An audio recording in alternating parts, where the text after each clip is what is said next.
യഥോധർമ്മ സ്തതോ ജയ. ഭക്തസജ്ജനങ്ങളെ പ്രണാമം.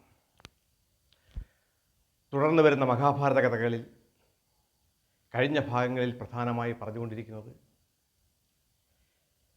പാണ്ഡവർ വനവാസ സമയത്ത് നടത്തുന്ന തീർത്ഥാടനത്തെക്കുറിച്ചാണ്.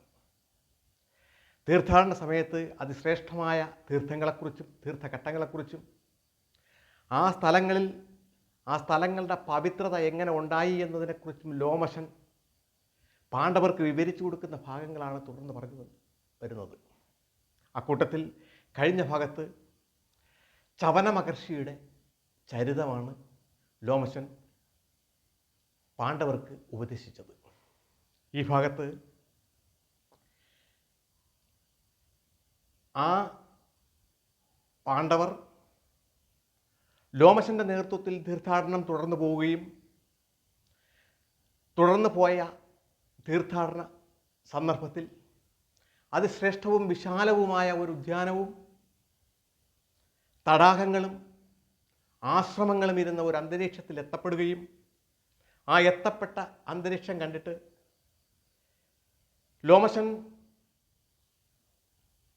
പാണ്ഡവരോട് ഇപ്രകാരം പറഞ്ഞു: അലയോ യുധിഷ്ഠിര, പാണ്ഡവരെ, അതിശ്രേഷ്ഠനിൽ ശ്രേഷ്ഠനായിരുന്ന ഉത്താലക മഹർഷിയുടെ ആശ്രമമായി സ്ഥിതി ചെയ്തിരുന്ന സ്ഥലമാണ് നമ്മളിപ്പോൾ ഇവിടെ എത്തിയിരിക്കുന്നത്. ഈ ആശ്രമത്തിൽ തന്നെയാണ് ഉദ്ദാലകത്തിൻ്റെ പുത്രനായ ശ്വേതകേതു വസിച്ചിരുന്നതും ഉദ്ദാലകൻ്റെ പുത്രീപുത്രനായ അതിശ്രേഷ്ഠനായ അഷ്ടാവക്രൻ വസിച്ചിരുന്ന ആശ്രമവും ഇവിടെ തന്നെയായിരുന്നു. അഷ്ടാവക്രൻ എന്ന നാമം കേട്ട യുധിഷ്ഠിരൻ ലോമശ മഹർഷിയോട് ഇപ്രകാരം പറഞ്ഞു: അല്ലയോ മഹർഷി ശ്രേഷ്ഠ, അഷ്ടാവക്രൻ വളരെ പ്രഗത്ഭനായ ജ്ഞാനിയും ശ്രേഷ്ഠനായ ഋഷിവര്യനുമായിരുന്നു എന്ന കാര്യം ഞാൻ കേട്ടിട്ടുണ്ട്. അദ്ദേഹത്തിൻ്റെ ചരിതം ഒന്ന് വിശാലമായി പറഞ്ഞു തരാമോ എന്ന് ലോമശനോട് യുധിഷ്ഠിരൻ ചോദിക്കുകയും അതുപ്രകാരം ലോമശൻ പാണ്ഡവരോടായി ഇപ്രകാരം പറഞ്ഞു തുടങ്ങി: അല്ലയോ യുധിഷ്ഠിര, ഞാൻ നേരത്തെ പറഞ്ഞതുപോലെ ഉദ്ദാലകൻ്റെ ആശ്രമം ഇവിടെയായിരുന്നു സ്ഥിതി ചെയ്തിരുന്നത്.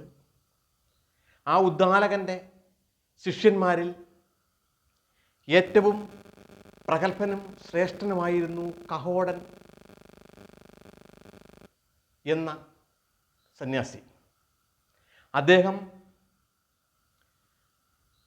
ഉദ്ദാലകന് ഏറ്റവും പ്രിയപ്പെട്ട ശിഷ്യനും വളരെ ശ്രേഷ്ഠനായ ജ്ഞാനിയും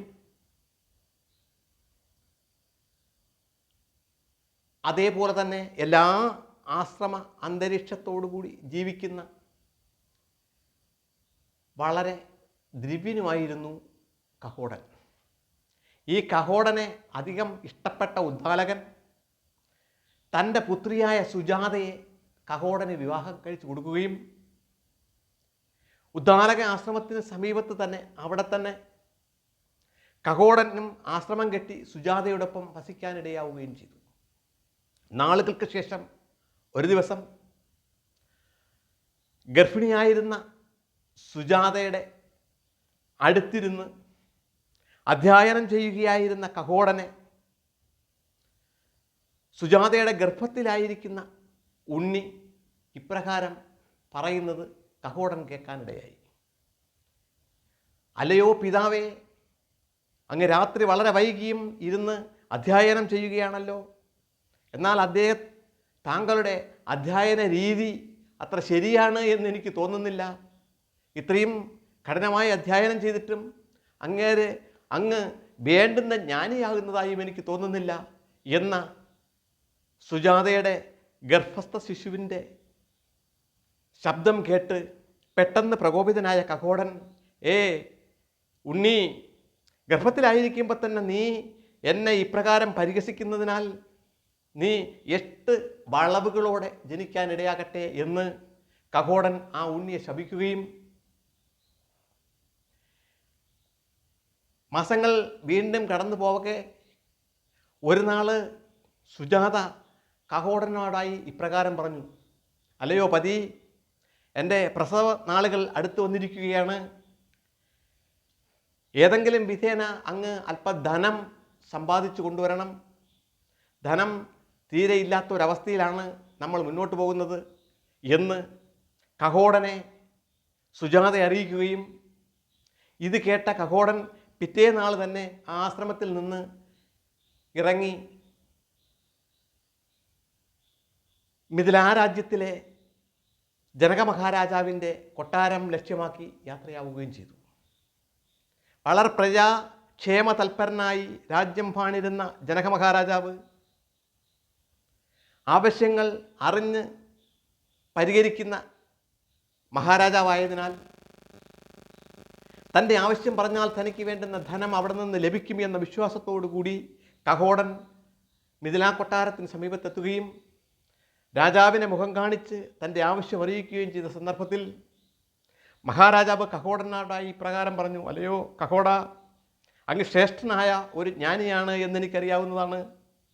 അങ്ങ് എൻ്റെ പണ്ഡിത സഭയിൽ അനേകം ജ്ഞാനികളുണ്ട്. അതിൽ ഏറ്റവും പ്രഗത്ഭനായ ബന്ദി എന്ന ഒരു വിദഗ്ധ ജ്ഞാനിയുണ്ട്. അദ്ദേഹത്തെ വാദിച്ചു തോൽപ്പിക്കാൻ ഇന്നേ വരെ ആർക്കും കഴിഞ്ഞിട്ടില്ല. ആയതിനാൽ ബന്ദി വളരെയധികം അഹങ്കാരിയായി തീർന്നിരിക്കുകയാണ്. അങ്ങ് ശ്രേഷ്ഠനായ ജ്ഞാനിയായതിനാൽ ഈ ബന്ദിയെ ഒന്ന് വാദിച്ചു തോൽപ്പിക്കുകയാണെങ്കിൽ അങ്ങേക്ക് ആവശ്യമുള്ള ധനം ഞാൻ നൽകാം എന്ന് ജനകമഹാരാജാവ് കഹോടനോട് പറയുകയും ഇത് കേട്ട കഹോടൻ അത് സമ്മതിച്ചുകൊണ്ട് ബന്ദിയോട് വാദപ്രതിവാദം നടത്തുകയും ചെയ്തു. നിർഭാഗ്യവശാൽ ബന്ദിയോട് നടത്തിയ വാദപ്രതിവാദത്തിൽ കഹോടൻ തോൽക്കുകയും അന്നേ വരെ വാദപ്രതിവാദത്തിൽ തോൽപ്പിച്ച എല്ലാ വ്യക്തികളെയും സമുദ്രത്തിൽ മുക്കിത്താഴ്ത്തുന്ന അതേ പ്രവൃത്തി കഹോടനെയും ബന്ദി സമുദ്രത്തിൽ മുക്കി താഴ്ത്തുകയും ചെയ്തു. ദിവസങ്ങൾക്കുള്ളിൽ തന്നെ ആശ്രമത്തിൽ ഉദ്ദാലകനും സുജാതയുമൊക്കെ ഈ വിവരം അറിഞ്ഞുവെങ്കിലും നാളുകൾക്കകം തന്നെ സുജാത ഒരു ഉണ്ണിക്ക് ജന്മം നൽകുകയും കഹോടൻ്റെ ശാപപ്രകാരം ആ ഉണ്ണി 8 വളവുകളോടുകൂടിയാണ് ജന്മം കൊണ്ടത് എന്നതിനാൽ 8 വളവുകളുള്ള ആ ഉണ്ണിക്ക് അഷ്ടാവക്രൻ എന്ന് നാമകരണം ചെയ്യുകയും ജനിച്ചപ്പോൾ തന്നെ ശ്രേഷ്ഠജ്ഞാനിയായിരുന്ന അഷ്ടാവക്രൻ വളരെ വേഗം കൂടുതൽ ഉദ്ദാലകൻ്റെ ശിക്ഷണത്തിൽ കൂടുതൽ കാര്യങ്ങൾ പഠിച്ച് വളർന്നു വരികയും ചെയ്തു. എന്നാൽ ഉദ്ദാലകൻ്റെ നിർദ്ദേശപ്രകാരം സുജാത ഒരു കാരണവശാലും കഹോടൻ്റെ വേർപാടിൻ്റെ ചരിതം അഷ്ടാവക്രനെ അറിയിച്ചിരുന്നില്ല. ഒരു നാൾ അഷ്ടാവക്രൻ ഉദ്ദാലക മഹർഷിയുടെ മടിയിലിരിക്കവേ ഉദ്ദാലക മഹർഷിയുടെ പുത്രനായ ശ്വേതകേതു, അതായത് സുജാതയുടെ സഹോദരനാണ് ശ്വേതകേതുവെങ്കിലും കഹോടനേക്കാൾ വെറും 3 വയസ്സിൻ്റെ, അതായത് കഹോടപുത്രനായ അഷ്ടാവക്രനേക്കാൾ വെറും 3 വയസ്സിൻ്റെ വ്യത്യാസം മാത്രമേ ശ്വേതകേതുവിനുണ്ടായിരുന്നുള്ളൂ. ശ്വേതകേതു ഉദ്ദാലകൻ്റെ അടുത്തെത്തുകയും അഷ്ടാവക്രനോട് പിതാവിൻ്റെ മടിയിൽ നിന്ന് എണീറ്റ് മാറുവാനും തനിക്ക് പിതാവിൻ്റെ മടിയിലിരിക്കണമെന്നും ആവശ്യപ്പെടുകയും അതിനെ മടിച്ചിരിക്കുകയായിരുന്ന അഷ്ടാവക്രനോട് ഇതെൻ്റെ പിതാവാണ്, നിൻ്റെ പിതാവല്ല, ആയതിനാൽ നീ എണീറ്റ് മാറിത്തരിക എന്ന് ശ്വേതകേതു അഷ്ടാവക്രനോട് ആവശ്യപ്പെടുകയും ഇത് കേട്ട് അന്നേ ദിവസം വരെ ഉദ്ദാലകനാണ് തൻ്റെ പിതാവെന്നും ശ്വേതകേതു തൻ്റെ ജ്യേഷ്ഠനാണെന്നും ധരിച്ചിരുന്ന അഷ്ടാവക്രൻ പെട്ടെന്ന് എണീറ്റ് പോയി മാതാവിനോട്, അല്ലയോ മാതാവേ, എൻ്റെ പിതാവ് ആരാണ് അദ്ദേഹം എവിടെയാണ്? അദ്ദേഹം എന്താണ് എന്നെ കാണാൻ വരാത്തത്? അദ്ദേഹത്തിൻ്റെ ചരിതം എന്നെ അറിയിച്ചാലും എന്ന് അഷ്ടാവക്രൻ സുജാതയോട് ആവശ്യപ്പെടുകയും ഇത് കേട്ടുകഴിഞ്ഞ സുജാത അന്നേ വരെ തൻ്റെ പിതാവിൻ്റെ ആഗ്രഹപ്രകാരം പുത്രനെ ഒരു വിവരവും അറിയിച്ചിരുന്നില്ല എങ്കിലും അതീവ ജ്ഞാനിയും താപസിയുമായ ബാലനാണെങ്കിൽ പോലും 12 വയസ്സിലെത്തിയ അഷ്ടാവക്രൻ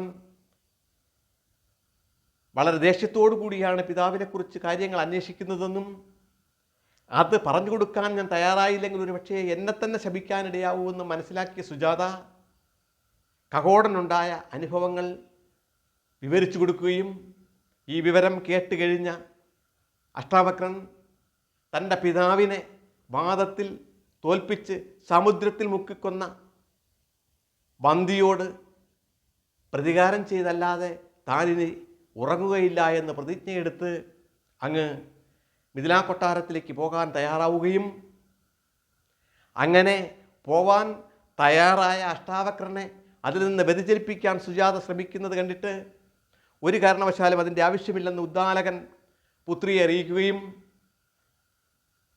അഷ്ടാവക്രൻ അതീവ ശ്രേഷ്ഠനാണെന്നും ജന്മം കൊണ്ടപ്പോൾ തന്നെ അവൻ അറിയാത്ത ഈ പ്രപഞ്ചത്തിൽ ഒരു കാര്യങ്ങളും ഇല്ല എന്നും ആയതിനാൽ ഈ ലോകത്തുനിന്ന് ജീവിച്ചിരിക്കുന്ന ഏതൊരു ജ്ഞാനിയെയും വാദിച്ച് തോൽപ്പിക്കാനുള്ള പ്രാപ്തി ഇന്ന് അഷ്ടാവക്രനുണ്ടെന്നും കേവലം കൂട്ടിനു വേണ്ടി ശ്വേതകേതുവിനെ കൂട്ടിനയക്കുകയും ചെയ്ത് അവർ രണ്ടുപേരും മിഥിലാ കൊട്ടാരത്തിലെത്തി. എന്നാൽ മിഥിലാ കൊട്ടാരത്തിൽ ഈ സമയത്ത് അതിശ്രേഷ്ഠമായ ഒരു യജ്ഞം നടക്കുകയായിരുന്നു. യജ്ഞകപാടത്തിൽ നിൽക്കുകയായിരുന്ന ദ്വാരപാലകൻ അടുത്തുപോയി അഷ്ടാവക്രനും ശ്വേതകേതുവും അകത്തു പോകാൻ അനുവാദം ആവശ്യപ്പെട്ടപ്പോൾ യജ്ഞം നടക്കുന്ന ഈ കൊട്ടാരത്തിൽ അതീവ ജ്ഞാനികളും പ്രായം ചെന്ന വൃദ്ധരും മാത്രമേ അകത്ത് കടത്തിവിടാവൂ എന്നും കേവലം ബാലന്മാരായ നിങ്ങളെ അകത്ത് കടത്തിവിടാൻ മഹാരാജാവ് അനുവദിക്കുന്നതല്ല എന്നും ആയതിനാൽ തിരിച്ചു പോകാനും ദ്വാരപാലകൻ ആവശ്യപ്പെട്ടപ്പോൾ അതനുസരിക്കാതെ നിർബന്ധം പിടിക്കുകയായിരുന്ന അഷ്ടാവക്രനെയും ശ്വേതകേതുവിനെയും ഈ വിവരം ദ്വാരപാലകൻ ജനകമഹാരാജാവിനെ അറിയിക്കുകയും ജനകമഹാരാജാവ് തൻ്റെ അരികിലേക്ക് അവരെ പറഞ്ഞയക്കാൻ ദ്വാരപാലകനോട് പറയുകയും ചെയ്തു. ഇത് കേട്ട ദ്വാരപാലകൻ അഷ്ടാവക്രനെയും ശ്വേതകേതുവിനെയും മഹാരാജാവിനടുത്തേക്ക് പറഞ്ഞയക്കുകയും മഹാരാജാവിനടുത്തെത്തിയ അഷ്ടാവക്രൻ മഹാരാജാവിനെ പ്രണമിച്ചതിന് ശേഷം, അല്ലയോ മഹാരാജൻ, ഞാൻ അങ്ങയുടെ പണ്ഡിത സഭയിലെ ശ്രേഷ്ഠ പണ്ഡിതൻ എന്ന് കൽപ്പിക്കപ്പെട്ടിരിക്കുന്ന വന്തിയെ വാദിച്ച് തോൽപ്പിക്കുന്നതിലേക്ക് വേണ്ടിയാണ് ഇവിടെ എത്തിയിരിക്കുന്നത്. എനിക്കതിന് അവസരം നൽകിയാലും എന്ന് ആവശ്യപ്പെടുകയും ഇത് കേട്ട ഉടൻ തന്നെ മഹാരാജാവ് അറിയാതെ പൊട്ടിച്ചിരിച്ചുപോയി. ചിരിച്ചിട്ട് ഇപ്രകാരം ഉണ്ണിയോട് പറയേ, ഉണ്ണി, നീ ഉദ്ദേശിക്കുന്നത് പോലെ ഒരാളല്ല ഈ വന്തി. എത്രയോ നാളുകളായി ഈ സഭയിൽ എൻ്റെ സഭയിലെത്തി അനേകം ജ്ഞാനികൾ വന്തിയോട് വാദം നടത്തി അവരെയെല്ലാം തോൽപ്പിക്കുക അല്ലാതെ അവരാൽ വന്തി ഇന്ന് വരെ തോൽപ്പിക്കപ്പെട്ടിട്ടില്ല.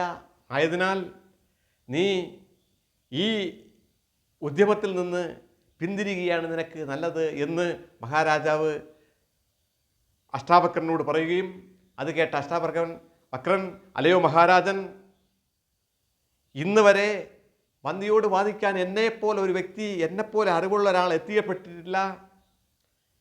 ഇന്ന് ഞാൻ പൂർണ്ണമായും വന്തിയെ തോൽപ്പിച്ചതിന് ശേഷം മാത്രമേ ഇവിടെ നിന്ന് പോവുകയുള്ളൂ. അങ്ങ് അതിന് അനുവാദം നൽകണം എന്ന് വീണ്ടും വീണ്ടും ആവശ്യപ്പെട്ട അഷ്ടാവക്രനോട് മഹാരാജാവ് ഏതാനും ചോദ്യങ്ങൾ ചോദിക്കാൻ തയ്യാറായി. എത്രയോ വർഷങ്ങളായി അനേകം പണ്ഡിതന്മാരാൽ പണ്ഡിത വാദപ്രതിവാദം കേട്ട് മുന്നോട്ട് പോവുകയായിരുന്ന മഹാരാജാവിന് അറിയാൻ പാടില്ലാത്ത ഒരു കാര്യങ്ങളും ഒന്നുണ്ടായിരുന്നില്ല. അതിനാൽ ഏറ്റവും ക്ലേശകരവും അതീവ ബുദ്ധിയോടുകൂടി മാത്രം പ്രതികരിക്കാൻ കഴിയുന്നതുമായ ചോദ്യങ്ങളാണ് അഷ്ടാവക്രനോട് മഹാരാജാവ് ചോദിച്ചത്. ഇവയ്ക്കെല്ലാം നിസ്സാരമായി തന്നെ മറുപടി പറഞ്ഞ, ഉത്തരം പറഞ്ഞ അഷ്ടാവക്രനെ കണ്ടപ്പോൾ മഹാരാജാവ് പറഞ്ഞു, നീ കേവലം ബാലനല്ല, നീ ഒരു വൃദ്ധനായ ജ്ഞാനിയാണെന്ന് തന്നെ എനിക്ക് നനയ്ക്കേണ്ടി വരും. എന്തായാലും നീ ആ യാഗം നടക്കുന്ന യാഗശാലയിലേക്ക് കടന്നു പോയിക്കൊള്ളുക, അവിടെ പോയി വന്ദിയോട് വാദം തുടങ്ങിക്കൊള്ളുക എന്ന്. ഇത് കേട്ട അഷ്ടാവക്രൻ വളരെയധികം സന്തോഷത്തോടുകൂടി ശ്വേതകേതുവിനോടൊപ്പം പണ്ഡിത സഭയിലേക്ക് കിടക്കുകയും അവിടെ കയറി ചെന്ന അഷ്ടാവക്രൻ ഇങ്ങനെ ആൾക്കാരുടെ ഇടയിൽ വിളിച്ചു പറഞ്ഞുകൊണ്ട് കിടന്നു, ഏയ്, ഇവിടെ എവിടെയാണ് വന്ദി നിൽക്കുന്നത്? എന്നോട് വാദിക്കാൻ വരാൻ പറയൂ, അവനെ വാദിച്ച് തോൽപ്പിക്കുന്നതിലേക്ക് വേണ്ടിയാണ് ഞാനിവിടെ എത്തിയിരിക്കുന്നത് എന്ന് ആ പണ്ഡിത സഭയിലെ എല്ലാ ആൾക്കാരെയും നോക്കി ഇങ്ങനെ വിളിച്ചു പറയുന്നത് കേട്ട് ആൾക്കാരെല്ലാം അറിയാതെ ചിരിച്ചുപോയി. കാരണം വളരെ ശ്രേഷ്ഠനും എല്ലാവരും ആദരിക്കപ്പെടുന്നതും വളരെ പ്രായപക്വതയുള്ളവരുമായ വന്ദി എന്ന ആ ശ്രേഷ്ഠജ്ഞാനിയെ കേവലം ഒരു ബാലൻ ഇങ്ങനെ പേര് പറഞ്ഞ് വിളിച്ചുകൊണ്ട് നടക്കുന്നത് കണ്ട് എല്ലാവരും അങ്ങനെ ചിരിച്ചുകൊണ്ട് നോക്കി നിൽക്കുന്ന സമയത്ത് വന്ദി തന്നെ മുന്നോട്ട് വരികയും, ഏ ബാല, നീ എന്താണ് ഈ കാണിക്കുന്നത്? നിനക്കറിയാൻ വയ്യാത്തത് കൊണ്ടാണ്. ഒരു മഹാപർവ്വതത്തിൽ ഒരു മനുഷ്യൻ കൈ ഉയർത്തി അടിച്ചാൽ ആ പർവ്വതത്തിന് എന്താണ് സംഭവിക്കാൻ പോകുന്നത്? ആ കൈക്കല്ലേ അതിൻ്റെ കുറവുണ്ടാവുകയുള്ളൂ എന്ന് ചോദിച്ചുകൊണ്ട് അഷ്ടാവക്രൻ്റെ മുന്നിൽ എത്തിയ വന്ദിയോട്, നീ എന്നോട് തർക്കിക്കാൻ തയ്യാറാവൂ എന്ന് ആവശ്യപ്പെടുകയും, ഞാൻ ദ്വൈതസിദ്ധാന്തത്തെക്കുറിച്ച് നിന്നോട് വാദിക്കാൻ വേണ്ടിയാണ് ഇവിടെ എത്തിയിരിക്കുന്നത് എന്ന് പറയുകയും ചെയ്തപ്പോൾ, മഹാരാജാവ് അനുമതി കൊടുത്താണ് ഇവിടെ എത്തിയെന്നറിഞ്ഞപ്പോൾ വന്ദിക്ക് ബാലനാണെങ്കിലും നിസ്സാരനാണെന്ന് തോന്നിയെങ്കിലും അഷ്ടാവക്രനോട് വാദിക്കാതിരിക്കാൻ വന്ദിക്ക് കഴിയാതെ വരികയും അവിടെ വാദപ്രതിവാദം ആരംഭിക്കുകയും ചെയ്തു. നാഴികകളൊന്നും വേണ്ടി വന്നില്ല. വിനാഴികകൾക്കുള്ളിൽ തന്നെ അഷ്ടാവക്രൻ വന്ദിയെ തോൽപ്പിക്കുകയും വന്ദി പരാജിതനാവുന്നത് കണ്ട് ആ ശ്രേഷ്ഠ പണ്ഡിത സഭയിലുണ്ടായിരുന്ന സർവജ്ഞാനികളും സന്തോഷം കൊണ്ട് കൈയടിച്ചു. കാരണം വന്ദി ജ്ഞാനികളിൽ ശ്രേഷ്ഠനാണ് എന്ന വിശ്വാസത്തിൽ വളരെയധികം അഹങ്കരിച്ചിരിക്കുകയായിരുന്നു. ആ വന്ദിയുടെ അഹങ്കാരം ഒന്ന് അടക്കാൻ കഴിഞ്ഞ അത് കേവലം ഒരു ബാലനാണല്ലോ എന്നോർത്ത് അവരെല്ലാവരും സന്തോഷിച്ചുകൊണ്ട് അഷ്ടാവക്രനെ അങ്ങനെ പ്രോത്സാഹിപ്പിച്ചു. ഇത് കേട്ട് കേവലം തലകുലിച്ചു എങ്കിലും വന്ദി അഷ്ടാവക്രനോട് പറഞ്ഞു, ഹേ ബാല, അഷ്ടാവക്ര, നീ അതീവ ശ്രേഷ്ഠനായ ജ്ഞാനിയാണ് എന്ന് ഞാൻ സമ്മതിക്കുന്നു. നിനക്കെന്ത് വേണമെങ്കിലും ചോദിച്ചു കൊള്ളാം. ഞാൻ ഇതുവരെ നേടിയിട്ടുള്ള ധനങ്ങളിൽ എന്ത് വേണമെങ്കിലും നിനക്ക് നൽകാം എന്ന് പറയുകയും, എന്നാൽ ഇത് കേട്ട അഷ്ടാവക്രൻ തിരിച്ചിപ്രകാരം പറഞ്ഞു, എനിക്ക് നിന്റെ ഒരു പ്രതിഫലത്തിൻ്റെയും ആവശ്യമില്ല. ഇന്നേ വരെ നീ വാദിച്ച് തോൽപ്പിച്ച സർവജ്ഞാനികളെയും സമുദ്രത്തിൽ മുക്കിക്കൊന്നതുപോലെ നിന്നെ എനിക്ക് സമുദ്രത്തിൽ മുക്കിക്കൊല്ലണം എന്ന് പറഞ്ഞുകൊണ്ട്, അല്ലയോ മഹാരാജൻ, അങ്ങ് എനിക്ക് അതിനനുമതി നൽകിയാലും ഈ വന്ദിയെ സമുദ്രത്തിൽ മുക്കിക്കൊല്ലാൻ എന്ന് പറയുകയും, ഇത് കേട്ട വന്ദി അഷ്ടാവക്രനോട് പറഞ്ഞു, ഹേ അഷ്ടാവക്ര, നീ ഉദ്ദേശിക്കുന്നത് പോലെ ഞാൻ ആരെയും സമുദ്രത്തിൽ മുക്കിക്കൊന്നിട്ടില്ല. ഞാൻ ഭരണപുത്രനാണ്. എൻ്റെ പിതാവ് 12 വർഷം നീണ്ടു നിൽക്കുന്ന ഒരു യജ്ഞം ദേവലോകത്ത് നടത്തുകയാണ്. ആ യജ്ഞത്തിന് വിദഗ്ധനായ ജ്ഞാനികളെ ഈ ഭൂമുഖത്ത് നിന്ന് അങ്ങോട്ട് പറഞ്ഞയക്കുന്നതിലേക്ക് വേണ്ടി വാദപ്രതിവാദത്തിൽ എന്നോട് തോറ്റുവെങ്കിലും അവർ ശ്രേഷ്ഠജ്ഞാനികളാണെന്നറിയാവുന്നവരെ ഞാൻ അങ്ങനെ സമുദ്രത്തിൽ മുക്കി അങ്ങ് എൻ്റെ പിതാവിൻ്റെ കൊട്ടാരത്തിലേക്ക് പറഞ്ഞയക്കുകയാണ് ചെയ്തിട്ടുള്ളത്. നിനക്ക് സംശയമുണ്ടെങ്കിൽ നിൻ്റെ പിതാവായ കഹോടനെ ഇന്ന് തന്നെ ഇപ്പോൾ തന്നെ ഞാൻ തിരിച്ചു വിളിച്ച് നിന്നെ ഏൽപ്പിക്കാവുന്നതാണ് എന്നറിയിക്കുകയും ചെയ്തു. ഇത് കേട്ടപ്പോൾ വളരെ സന്തോഷവാനായ അഷ്ടാവക്രൻ ഇപ്രകാരം പറഞ്ഞു, അല്ലയോ വന്ദി, അങ്ങേ എൻ്റെ പിതാവിനെ തിരിച്ചു നൽകാമെങ്കിൽ അത് മാത്രം മതി, എനിക്ക് പ്രതിഫലം മറ്റൊന്നും വേണ്ട എന്നറിയിക്കുകയും രാജാവിൻ്റെയും മറ്റ് പരിവാരങ്ങളുടെയും സമ്മതത്തോടുകൂടി അഷ്ടാവക്രനും വന്തിയും സമുദ്രതീരത്തേക്ക് പോകുകയും അഷ്ടാവക്രൻ്റെ മുന്നിൽ നിന്ന് സമുദ്രത്തിലേക്ക് ഇറങ്ങിപ്പോവുകയായിരുന്ന വന്തി സമുദ്രത്തിൽ മുങ്ങിത്താഴ്ന്നതിന് ശേഷം കഹോടനെയും കൊണ്ട് തിരിച്ചു കയറി വരികയും ചെയ്തു. ആ കഹോടനെ കണ്ട് അതീവ സന്തുഷ്ടനായ അഷ്ടാവക്രൻ തൻ്റെ പിതാവിനെ കിട്ടിയ സന്തോഷത്താൽ കഹോടനെ കെട്ടിപ്പിടിച്ച് ആലിംഗനം ചെയ്യുകയും തൻ്റെ പുത്രനാണ് ഇതെന്നും തൻ്റെ പുത്രൻ തന്നെ തോൽപ്പിച്ച വന്തിയെ തോൽപ്പിച്ചാണ് നിൽക്കുന്നതെന്ന് അറിഞ്ഞുകൊണ്ട് കഹോടൻ അതിനേക്കാളധികം സന്തോഷിക്കുകയും ചെയ്തു. രണ്ടുപേരും രാജാവിൻ്റെ അനുമതിയോടുകൂടി തന്നെ ആശ്രമത്തിലേക്ക് തിരിച്ചെത്തുകയും ആശ്രമത്തിൽ തിരിച്ചെത്തിയ ഉടൻ തൻ്റെ പുത്രൻ തൻ്റെ പതിയെയും 12 വർഷങ്ങൾക്ക് മുമ്പ് സമുദ്രത്തിൽ മുക്കി കൊന്നുകളഞ്ഞു എന്ന് വിശ്വസിച്ചിരുന്ന തൻ്റെ പതിയെ പുത്രൻ തിരിച്ചു കൊണ്ടുവന്നതിൽ ഇപ്പോൾ ഉണ്ടായ സന്തോഷത്തിന് അതിരുകളില്ലാതെ സുജാത ആനന്ദിക്കുന്ന സന്ദർഭത്തിൽ കഹോടൻ പുത്രനോട് ഇപ്രകാരം പറഞ്ഞു: പുത്ര, എൻ്റെ ശാപത്താലാണ് നീ ഇങ്ങനെ 8 വളവുകളോട് ജന്മം കൊള്ളാനിടയായതും നീ നഷ്ടാവക്രൻ എന്ന നാമത്തിൽ അറിയപ്പെടുന്നതും. ഞാൻ കാണിക്കുന്ന ഈ നദിയിൽ ഇപ്പോൾ ഇറങ്ങി ഒന്ന് മുങ്ങിക്കയറി വരിക, നിൻ്റെ വളവുകളെല്ലാം തീർന്ന് നീ സമാംഗനായിത്തീരും എന്ന് കഹോടൻ പുത്രൻ അഷ്ടാവക്രനെ അനുഗ്രഹിക്കുകയും അത് കേട്ട അഷ്ടാവക്രൻ ആ തടാകത്തിൽ ഇറങ്ങി മുങ്ങി കയറകേറിയ സന്ദർഭത്തിൽ പൂർണ്ണമായും ആ 8 വളവുകളും തീർന്ന് അതികോമളനും സുന്ദരനും ആയ ഒരു ബാലനായി തീരുകയും കരയ്ക്ക് കയറി വന്ന് എല്ലാവരും സന്തുഷ്ടരായി അഷ്ടാവക്രൻ നിലകൊള്ളുകയും പിൽക്കാലത്ത് അതിശ്രേഷ്ഠനായി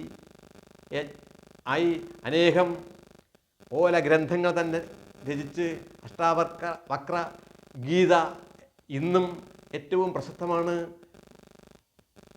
കൃഷ്ണൻ്റെ ഭഗവത്ഗീത കഴിഞ്ഞാൽ ശ്രേഷ്ഠമായി അറിയപ്പെടുന്ന അഷ്ടാവക്ര ഗീത ഈ പ്രപഞ്ചം തന്നെ വെറും മായയാണെന്നും ഇവിടെ ഉണ്ട് എന്ന് നമ്മൾ ധരിക്കുന്നതെല്ലാം നമ്മുടെ ഭാവന മാത്രമാണെന്നും അതിനുദാഹരണമായി അഷ്ടാവക്രൻ തന്നെ ഇന്നലെ ഉണ്ടായിരുന്നതൊന്നും ഇന്ന് നിലവിലില്ലാത്തതും ഇന്നുള്ളത് ഒന്നും നാളെ നിലവിലില്ലാതെ വരുന്നതും അത് മായ കൊണ്ടാണ് എന്ന് സമർത്ഥിക്കുകയും ചെയ്ത അതിശ്രേഷ്ഠമായ അഷ്ടാവക്ര ഗീതയടക്കം അനേകം ഗ്രന്ഥങ്ങൾ രചിക്കുകയും അതിശ്രേഷ്ഠനായ ജ്ഞാന ഋഷിയായി തീരുകയും ചെയ്തു.